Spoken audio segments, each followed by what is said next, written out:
Hey everyone, Reef with me here and welcome back to the channel. Today we're looking at something every saltwater tank needs: proper flow. Flow keeps corals healthy, fish active, and nutrients from settling. Hygger was kind enough to send me their HG166 saltwater circulation wave pump to test out.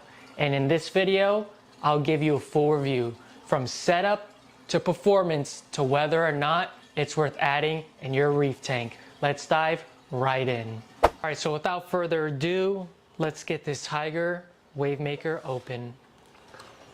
First thing you're gonna see is a user manual, basically just explaining on how to use this thing.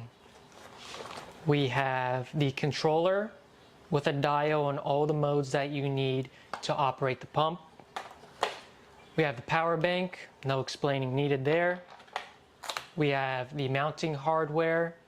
I actually like that because this little pin is removable, which is great to have.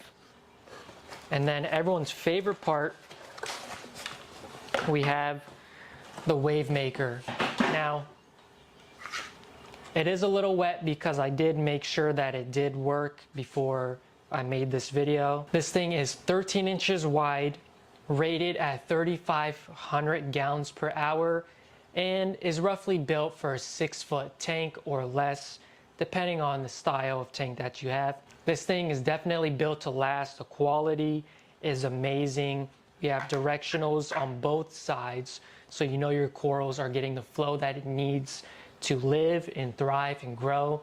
But with all that being said, let's get this thing installed and put it to the test. All right, so my first impressions is I am absolutely impressed. As soon as I plugged this thing in, it was on pulse mode, pushing water all the way to the end of my 6-foot tank and giving my corals that back and forth motion. I did shut off my return pump. I shut off my other gyres that I do have in the tank so we can see the actual performance and real-time action that this pump gives. Man, I'm at a loss of words. Let me show you some footage.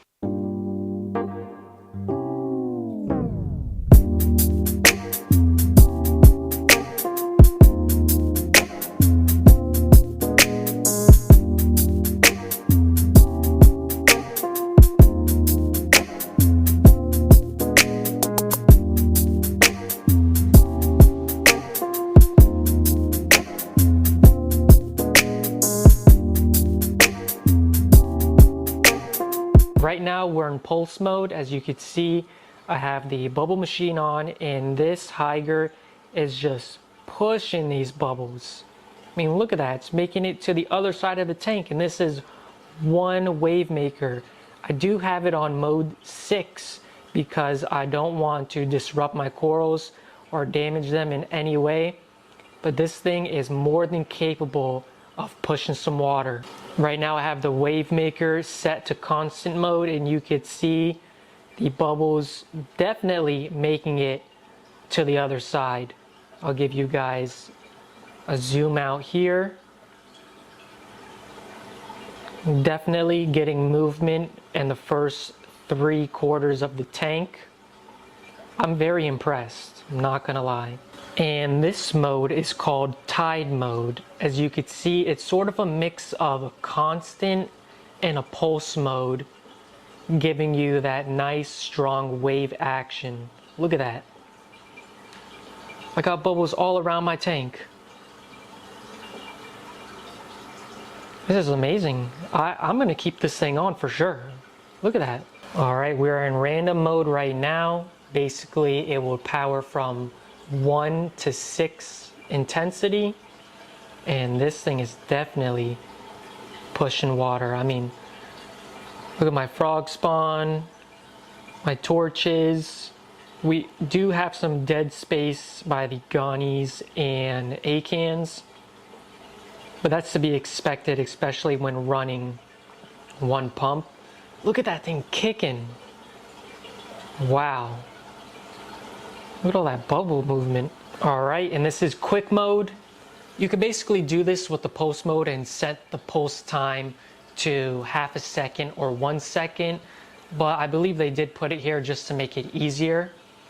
But look at that. That is actually really, really good. When you look at the frog spawn over here, you can definitely see it moving. And what I like about post mode is that it doesn't hurt your corals, especially when you have it on a higher setting, because it is short burst.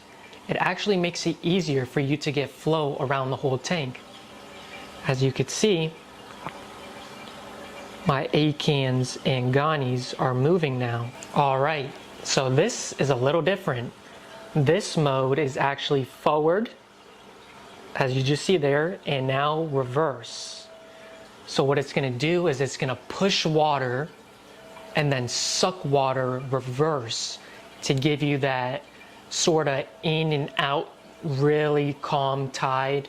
You may have to do some fiddling with the directionals to get what you want, but nonetheless, this thing is living up to the name of Hygger. So I know the question we've all been waiting for is this worth it? Is the Hygger worth buying? And my honest opinion is yes. It's affordable, it's powerful, it's quiet, and it has a wide selection of modes that you can choose from pulse, tide, constant, quick, and you can even link them together.